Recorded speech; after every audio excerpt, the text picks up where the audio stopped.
La célébration du 8 mai 1945, 68e anniversaire cette année, une page noire dans les annales du colonialisme français dans toutes les villes algériennes, et en particulier Staïf Galma et Khrata, devenu le symbole de la résistance et des appels à l'indépendance. Au moment où la France et ses alliés fêtaient leur victoire sur l'Allemagne nazie, 45 000 Algériens se faisaient froidement assassinés.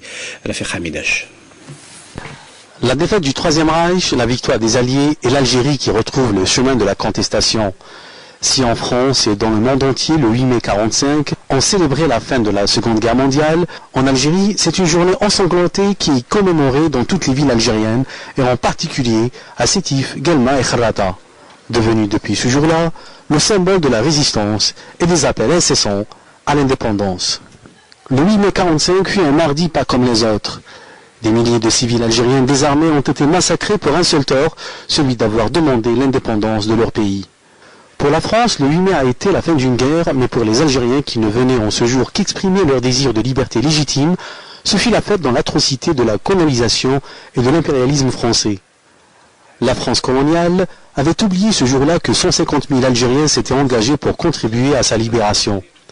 La veille de la commémoration du 68e anniversaire des massacres du 8 mai 1945, le secrétaire général de l'Organisation nationale des Moudjahidines, Saïd Abadou, a annoncé que l'organisation comptait soumettre une initiative aux organisations internationales des anciens combattants pour la condamnation du colonialisme français en Algérie.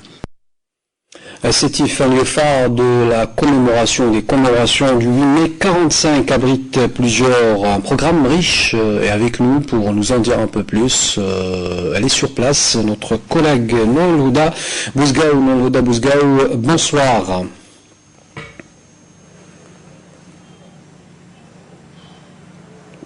Bonsoir. Alors, Nolhouda Bouzgaou, Sétif, je disais, une des trois villes avec Galma et Khrata qui ont subi les affres du colonialisme, surtout un certain 8 mai 1945. Quel est Le 1er mai dernier se poursuivront jusqu'au 11. Plusieurs manifestations sont portées sur le programme donc, de cette année. Celles qui ont déjà eu lieu ont beaucoup plus trait à des séminaires et aussi à des expositions photos autour des affres du 1er mai, plutôt du 8 mai 1945, et aussi au lancement du demi-marathon Sahal Bouzid. Demain, donc le jour J, nous assisterons à partir de 9h30 au lancement d'une marche pacifique qui rappelle justement celle du 8 mai 1945. Aussi, plusieurs événements culturels auront lieu, à savoir le salon philatélique, le salon du livre, aussi le salon du film documentaire. Et donc la soirée sera clôturée par une opérette intitulée La Symphonie de l'Espoir, et ce, donc pour marquer le 50e anniversaire de l'indépendance. Merci Nolhouda Bouzgaou. Je rappelle que la 68e commémoration des événements de Staïf Galma Khrata, les festivités officielles ont lieu cette année à Mostaganem. L'occasion pour nous d'évoquer et de rendre hommage à ceux qui ont donné leur vie pour l'indépendance du pays. Si Abdelhamid en fait partie, il raconte au micro de Sofia Chouban son témoignage des moments difficiles passés dans les maquis des Aurès, ensuite dans les geôles coloniales. Il est miraculeux de voir marcher, sourire et parler encore celui qu'on appelait dans le maquis Si Abdelhamid. Un Algérien, fils d'un commerçant chaoui né en 1902 à Roufi, qui s'engage à l'âge de 18 ans dans la cause nationale. En 56-57, moi j'étais en 56. Il y avait pas mal d'attentats, on était 5, parce que c'est par cellule. Non, chaque 5 bonhommes, il y avait plusieurs, mais on ne pratique pas 5. Et moi, j'avais une maison en stock, mais le stock de bombes et tout ça, et on fait des attentats. Aujourd'hui, Ammar Gerfi frôle ses 78 ans et nous rappelle qu'il aimait avant tout sa petite ville Batna. L'enfant de Batna a été cet homme courageux, détaché et affable, cet ancien résistant. Nous a guidés vers des lieux où se sont allumées les premières étincelles de l'action armée de ceux qu'on appelait les Fidaïines. C'est Mohamed Mohamed Fidei,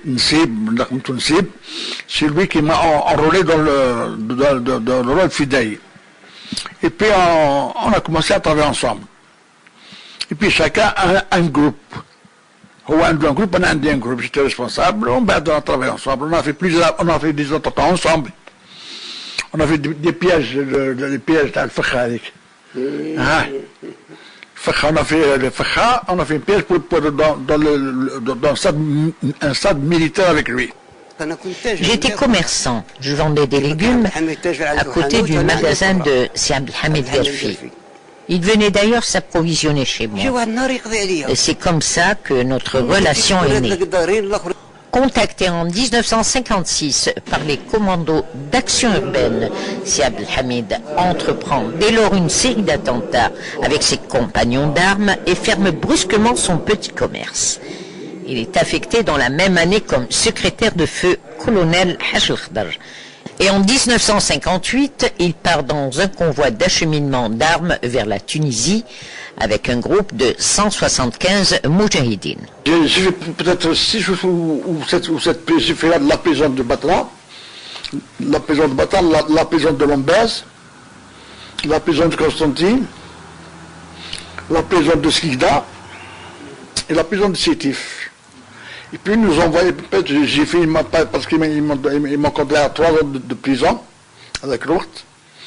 Et puis, quand je suis sorti, ils ne m'ont pas laissé sortir comme ça. C'est le deuxième jour qui m'a amené. Ils m'ont mis dans un puits à Seyara, un puits complètement.